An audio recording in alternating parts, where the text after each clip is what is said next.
Hello everyone, welcome to Interpretation of Topographical Map Part 6. In this video, we are going to learn about relief features and contour lines. We know that for drawing a topographical map, actual survey is done and different methods are used to represent the relief of the landform. Now, literally, what is the meaning of relief? Relief means a variation in the height in the landform, the elevation in the landform. It's called relief. That is, whether the land is a plain or a plateau, or whether it is a hill or a mountain, or whether it has a steep slope, gentle slope. So that is called as a relief. There are various methods used to represent the relief on a map, such as hatchering, hill shading, contour lines, form lines, spot height, triangulated height, benchmark, etc. Already in my last video, part 5 on heights, I have explained about spot height, triangulated height and benchmark. So those who have not yet watched that video, please do watch that and then come back to this video. In hatchering method, hatchers are used, that is short lines are used to represent the land. For steep slope, the lines are drawn close to each other, and for gentle slope, the lines are drawn far away from each other. In hill shading method, they use shadings. They use light shade and dark shade to show the steep slope, gentle slope of the landform. Now we come to the most important topic, contour lines. We learned that topographical maps are three-dimensional maps. They show length, breadth as well as the height of the place. This third dimension, height, is represented by contour lines. Even though we have spot heights, triangulated heights and benchmark, this contour line is very useful for knowing the shape, the size of the landform, how is the landform, whether it is having gentle slope or steep slope, all that can be easily found only with the help of contour lines. So what are these contour lines? These are actually imaginary lines.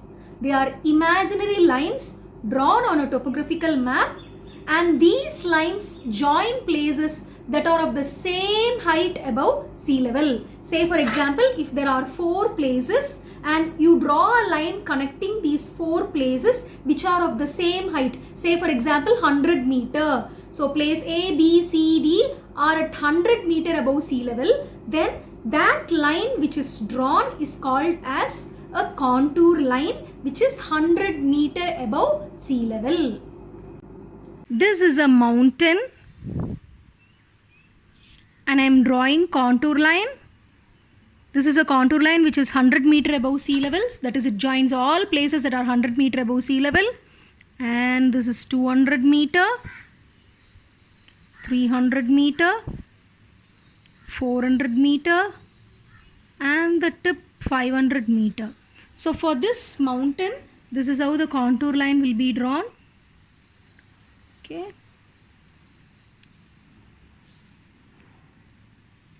Okay.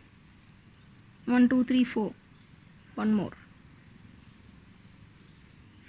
So this is a contour line. The first question you need to know is the color of the contour line. The contour lines are always brown in color in our topo map.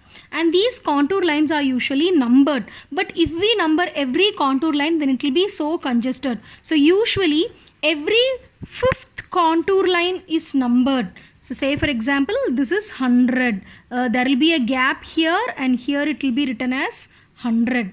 Okay, inside this gap. And here it will be written as 500. So every 5th contour line, 1, 2, 3, 4, 5. The same way 1, 2, 3, 4, 5 like that. Every 5th contour line will be accentuated or it will be highlighted. It will be little thicker than the other contour lines. I'll show you in the original map also. So these contour lines are called as index contour. This is the next thing you need to understand. And the third one is contour interval, CI. What is the CI of the map? The difference in elevation between 2 successive contour line. The word successive or consecutive is very important because it is not the difference between this contour line and this contour line. It is the difference in elevation between these 2 contour lines, the successive contour line. That is called contour interval. So the word successive or consecutive is very important when you write the definition for contour interval. And in our topographical map, where we have RF as 1:50,000, the contour interval is always 20 meter. It is a standard answer for whichever may be the topographical map. When they ask you what is the contour interval of the map given to you, the answer is 20 meter. Now this is a contour line. Just by looking at this contour line, how can you identify what sort of relief is this? Whether this is a conical hill or an escarpment, or is it having gentle slope or steep slope? How will you identify it? Let me teach you the actual method first.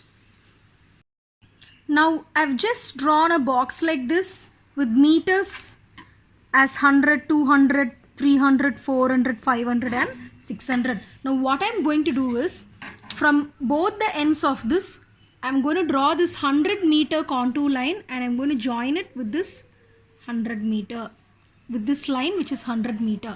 Same way I'm going to do on the other side also. Like that, I'm joining the 200 meter along with this 200 meter line.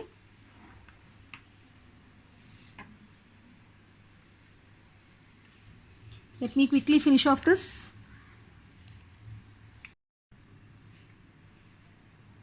After drawing all these lines, I've just connected these lines using this brown sketch. So this is how I get this mountain. So as you can see, here the contour lines are close to each other and it represents a steep slope. Whereas here the contour lines are far away from each other and they represent a gentle slope. Now teachers, this is a wonderful method to teach contour lines for your children. See, take some thermocol sheets like this. I have just cut them into 4 pieces, like one inside the other in different shapes like this. Now imagine this as a mountain, more or less, okay? So this is the bird's eye view. We know that topographical map gives you a bird's eye view of the area. Just like when a bird flies on top of a land, when it is seeing the land, how the bird sees, exactly like that the topographical map is drawn. So this mountain will be represented like this in contour lines. So these lines that you see, these are contour lines. Imagine like that. Okay. Now let us learn the slope. See, first I am placing these lines close to each other. Okay, I am placing the contour lines close to each other. So what slope is this? They form a steep slope. Okay, it is a steep slope when the contour lines are close to each other. Now I am keeping these contour lines far away from each other. Okay, I am keeping these contour lines far away from each other. Now what slope is this? It is a gentle slope. So this is a board exam question. You will be asked as, how do you identify gentle and steep slope in a topographical map? Answer is, when the contour lines are close to each other, it is a steep slope. Whereas when the contour lines are far away from each other, it is a gentle slope. And remember, contour lines never cross each other. They do not intersect each other. It is wrong if you draw like that. But however, contour lines can join at the same place. What is this feature when they join at the same place? This is a cliff. Okay, this is a cliff. Now, when you have concentric circles, we call that landform as a conical hill. Okay. Now, I'm going to teach you contour lines with this clay. Does this look like a clay? Nah, it is just a chapati dough. Okay. I'm just going to make a mountain out of this and I'm going to show you how contour lines are drawn to represent a relief such as this mountain. Okay. So just make a mountain any shape like this. Okay. Let me do. Ta-da! So this is my mountain. So let us see how to draw contour line for this mountain.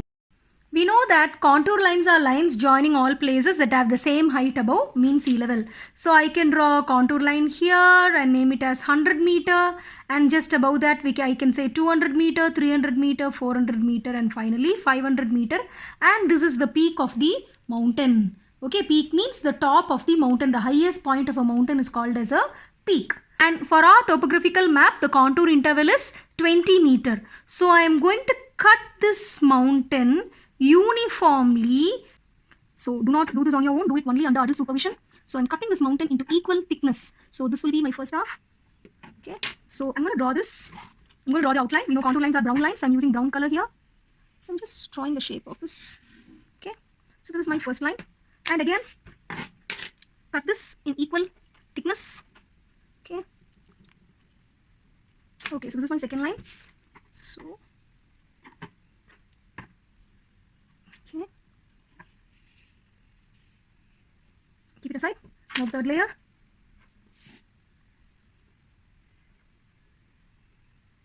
Yes. Okay.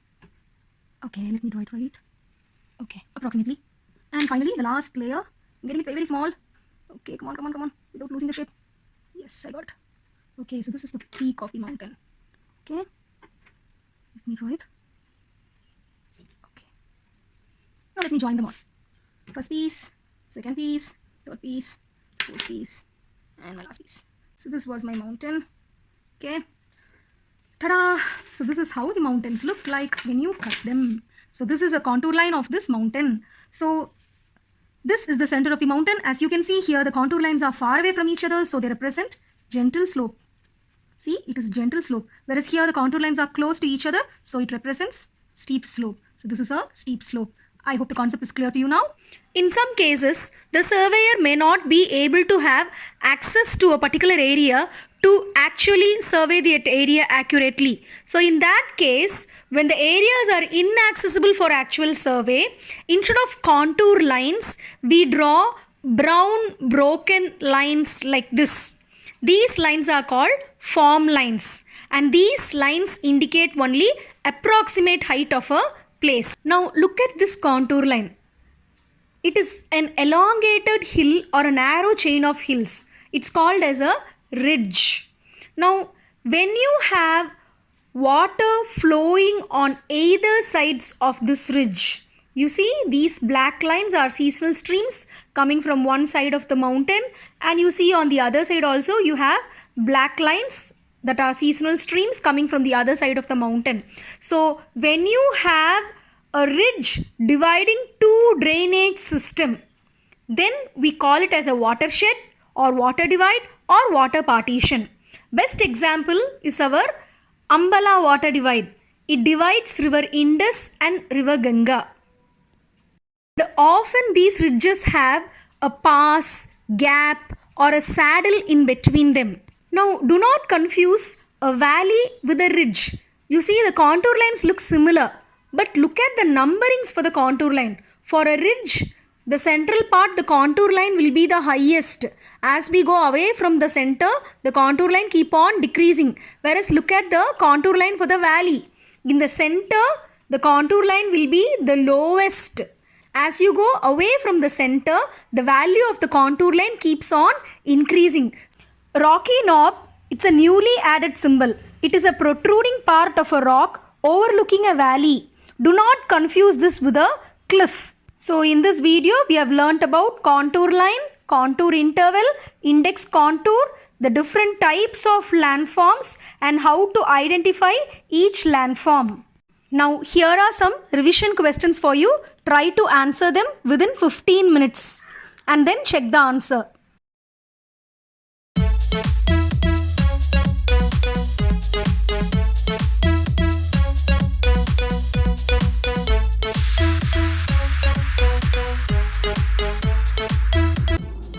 That's all for today's video. I hope you understood the concept very clearly.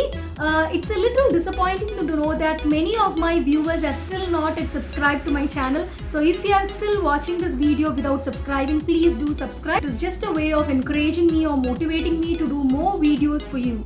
And please do share it with all the 10th standard students that you know, or the students for whom this topic will be useful. Thank you so much. See you in my next video. Until then, bye-bye.